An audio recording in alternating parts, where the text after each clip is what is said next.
Now we'll discuss the rights of the wife in Islam. Most of the other religions besides Islam, they consider the woman as an instrument of the devil. But the Quran refers to the woman as a muhsana.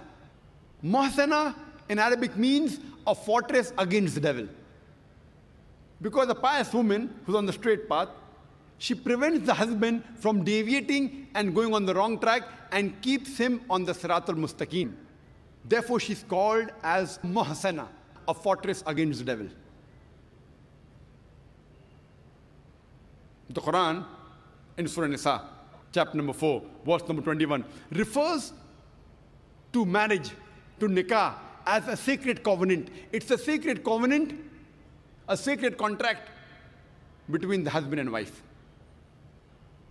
The Quran says in Surah Rum, chapter number 30, verse number 21, that we have created for you mates from amongst yourselves, so that you may live with them in tranquility, and He has put love and mercy between your hearts. The beloved Prophet Muhammad, he said, it's mentioned in Sahih Bukhari, volume number 7, in the book of Nikah, chapter number 3, hadith number 5066.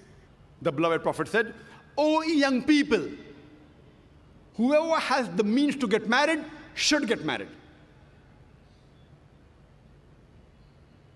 The beloved Prophet also said, there is no monasticism in Islam. And the Prophet said, anyone who marries, he completes half his deen. Once during question and answer time, there was a person who asked me, that does it mean that if I marry twice, will I complete my full deen? What did the Prophet mean when he said that marriage completes half your deen? Marriage prevents you from promiscuity, from fornication, from homosexuality. Only if you marry do you have an opportunity to be a husband or a wife.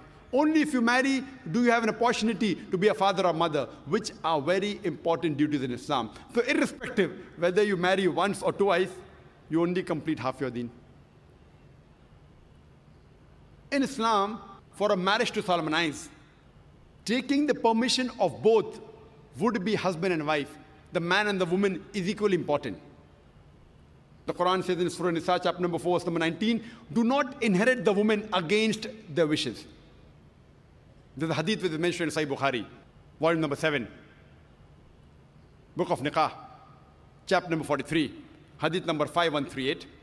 A lady by the name of Khansa bint Khadim al-Ansariya, she approached the Prophet and said that my father has married me to a person against my wishes. The Prophet, he nullified the marriage. There's another Sahih hadith which is mentioned in Ahmad ibn Hanbal, hadith number 2469, where a lady approaches the Prophet and says that my parents have forced me to marry a man against my wishes. And the Prophet said she has the option of either continuing the marriage or nullifying the marriage. There's a similar hadith mentioned in Ibn Majah, hadith number 1875. It's the same hadith. A woman approaches the Prophet and tells her that my parents have forced me to marry against my wishes. And the Prophet says, you can either continue the marriage or you can nullify the marriage. And the woman says, I continued the marriage, but I wanted the woman to know that the parents cannot force their daughters to marry someone who they don't like. The Quran says in Surah Baqarah, chapter number 2, verse number 228, that the women have rights similar to those against them on terms equitable, but the men have a degree of advantage. Based on this verse of the Quran, men and women are equal except in leadership. The Quran clearly says that the women have rights, those similar to them, on terms equitable, but the men have a degree of advantage. Now, many of the Muslims, they misunderstand this ending phrase that the men have a degree of advantage, and they think that men are superior. And they quote the verse of the Quran, "Ar-rijalu qawwamuna 'ala an-nisa."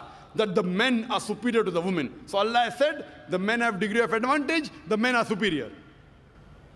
What they're quoting is the verse of the Quran which was recited by a wonderful Qari from Surah Nisa, chapter number 4, verse number 34, which says, Ar-rijalu qawwamuna 'ala nisa, that the men are the qawwam of the women. What is the meaning of the Arabic word qawwam? Qawwam comes from the root word aqama, which means to stand up for. How we have aqama before salah, we stand up for salah. So this Arabic word qawwam means the men have 1 degree of additional responsibility and 1 degree additional service towards the woman, not 1 degree of superiority to boss over the woman. Whoa, And yes. if you read the tafsir of Tabari, he says the Arabic word qawwam means 1 degree of additional responsibility. Because if you read the verse ahead, the verse says that Allah has given men more strength than the women. So because of that advantage, it's the duty of the men that they should take care of the woman, they should not boss over her. Furthermore, Quran says in Surah Nisa, chapter number 4, verse number 19, that treat your wives with equity and kindness, even if you dislike her. Means even if you don't like your wife, yet treat her with love and compassion. Wow. And treat her kindly, even if you dislike her. Even if you dislike her, treat her with kindness and compassion. And in Islam, we do not consider calling the women as housewives. Housewives. You know, housewife, if you analyze, means she's married to the house. In Islam, we don't consider our women, they're married to the house, to be called housewives. You know, in English we have, what is their profession? Housewife. We in Islam prefer calling the women as homemakers because they make the home, they build the home. So inshallah, I believe that the ladies from now onwards, when they have to fill any form, instead of writing the profession, if they are not right housewife, that's English terminology. They are marrying you to your house. Prefer mentioning homemaker, because the woman builds the home, they make the home. And in Islam, a woman is not married to a master to be treated like a slave. She's married to an equal, and the role is that of partnership. And Quran gives a very good phrase in Surah Baqarah, chapter number 2, verse number 187, where Almighty God says, Hunna libasul lakum wa antum libasul lahunna. That they are your garments and you are the garments. That means your wives are your garments and you are the garments of your wives. What is the role of garment? The role of the garments is to beautify, to conceal, to protect. The husband and wife, they conceal each other's faults. They beautify each other. They help each other. Wow. It is a role of hand and glove. Very interesting, because some of the stuff that Dr. Naik was saying, a lot of people that aren't familiar with Islam do not know. So there is a false perception about how wives are treated in Islam. So I do appreciate this video because it clarifies a lot. Yeah, I don't remember what the word was that he used, but there's a specific word that he used to describe what the importance of a wife, and the meaning of it was basically like a fortress of protection against the devil. That is a very, very strong term. It really is, if you think about it. And my husband and I, personally, we do agree with that. We do feel that with each other, like we are each other's protector, we are each other's best friend, we are each other's confidant, we are each other's partner, we help each other through things. We work together as a unit. There's no, he's over me, but yes, he is the man of the household. you know, he does, you know, lead our family. He is the leader of our home. And I do like the whole housewife versus homemaker, because thinking back to, I think like the 1940s or 1950s, I don't think they really used the term housewife. I think it was usually homemaker. I think that's what they used to call it. Anyway, I don't know where housewife came from, but the term housemaker it seems like it has a better, it just means something more when you're called a housemaker because of the duties the wife has at home. It is a full-time job. It really is. You are making the house. You are managing the house and the family like it's a business. It's a lot of responsibility. Now, when you say housewife, like you said, now that I think about it, it's like, yes, it's like you're married to the house. Like, I don't know. And I think a lot of it has to do with TV, because now you have housewives of whatever, housewife of this and housewife of that. But their determination of what housewife is completely different than what a homemaker is. So I do appreciate him explaining the differences between that. This was a good video, I think. What did you guys think? I hope there are some women watching this. I would love to know what your input is on this. Are you a housemaker? How do you and your husband, I guess, co-manage as a unit? And taking it back, one more thing I didn't want to forget. This was another misconception about Islam and how women are treated as far as, you know, the wives in the household. The marriage situation with Islam, it specifically states that you are not to be forced into marriage. Parents can't force you to marry somebody you don't like. Now, that is another misconception about Islam. A lot of people, and I know some myself, like I know I have a few friends that talked about arranged marriages. Now, yes, arranged marriages, but what he is saying specifically is, even if it's an arranged marriage, you cannot be forced to marry someone you don't like. And I really appreciate him clarifying that, because that's something that a lot of people keep bringing up. Well, women are treated like property and they're forced into these marriages that they don't want to be in.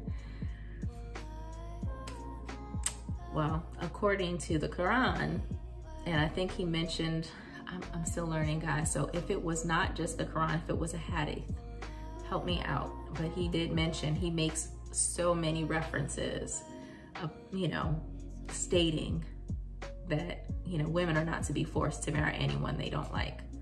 So thank you guys so much.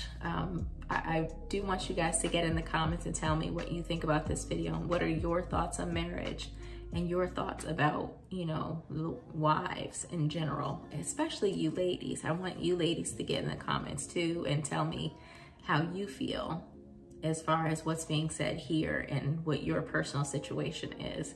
And if you're a little nervous, because I know that there are some people who have different beliefs, and we do know for sure there are some people who are a part of Islam, but they may be located in a country where the traditions are a little bit different and they go in the opposite direction of what Islam is actually teaching. Is it Arabia? I'm not sure, guys, help me out, but I know that there are some countries where women are not treated as the Quran would have it, you know, as what Islam is teaching people. Some people don't go with what Islam is teaching. They have their own way of doing things. And a lot of people on the outside that don't know what Islam is about, they assume that that's what Islam is about, but it's not. Just like with Christianity and other religions, you know, there's something that the Bible teaches versus what some people are actually doing. And, you know, there are groups of people who have their own belief systems on how things should be run versus how, you know, they're being taught, you know, what's in the Bible. And the same thing with the Quran. There are some people who may live in a certain area where the beliefs are, this is how women are to be treated. There's no question about it. But the Quran tells you something completely different. The Quran tells you exactly how women are supposed to be treated. Now you, as an individual or a group of people, are choosing to do what you want to do. So, but anyway, that's a whole other conversation that I know some people would like to get into, because again, like I said, we can't blame Islam for the ignorance of some people, or, you know, them choosing to do what they want to do. Really good video. Once again, Islam does not fail to surprise me. I really love how Islam always talks about women and how he talks about compassion and relationships and how you should treat a woman. What I like the most about it is that it never talks about women in a way that it's like looking down at them or like assuming that they're weak. Instead, it treats women as something that is so delicate.